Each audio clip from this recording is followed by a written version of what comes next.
सोनालीला आपण बऱ्याच फिल्ममध्ये पाहिलं आहे आणि तिला असं वाटतंय की ही फिल्म ज्यावेळी त्याने ऐकवली त्यावेळी तिने अगदी 10 मिनिटात ही फिल्म साईन केली. त्यामुळे तू 10 मिनिटात का साईन केलीस असं मला वाटतं? कारण इतकी भारी झाली आहे. इतका उशीर का नाही, कारण लावला? 10 मिनिटं मला ऐकायला लागली. म्हणजे ओके. त्यांनी मला 10 मिनिटात 2 तासाची फिल्म ऐकवली. ओके. त्यामुळे 10 मिनिटं फक्त ऐकण्यात गेली आणि संपल्या क्षणी मी म्हटलं हे मी करतेय, कधी करतेय, कसं करणार आहोत, किती पैसे मिळणार आहेत, वगैरे वगैरे वगैरे, हा सगळा मुद्दा बाजूला ठेवूयात.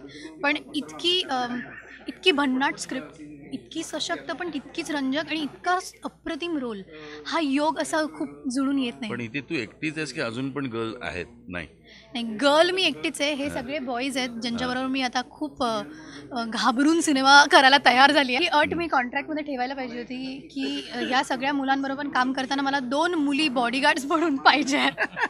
असं तुम्ही ऐकताय ना?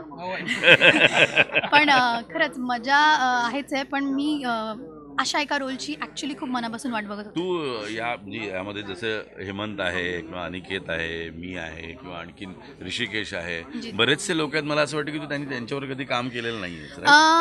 नाही, मी ॲक्च्युली आपण एक सिनेमा केला पण त्यात एकत्र काहीच केलेलं नाही आहे. हेमंत बरोबर मी खूप आधी क्षणभर विश्रांतीमध्ये काम केलं. अनिकेत बरोबर मी पहिल्यांदा काम करते.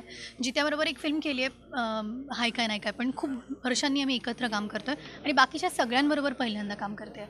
त्याहून जास्त एक्सायटेड आहे मी समीर पाटलांच्या दिग्दर्शनाखाली काम करताना. कारण मला त्यांची ट्रीटमेंट, त्यांचं जॉनर, त्यांची काम करून घेण्याची पद्धत खूप आवडते. त्यामुळे लुकिंग फॉरवर्ड की माझ्याकडून वेगळं काम करून घेता येईल आणि इतक्या छान भन्नाट सेटअप बरोबर काम करायला जाम मजा येणार आहे.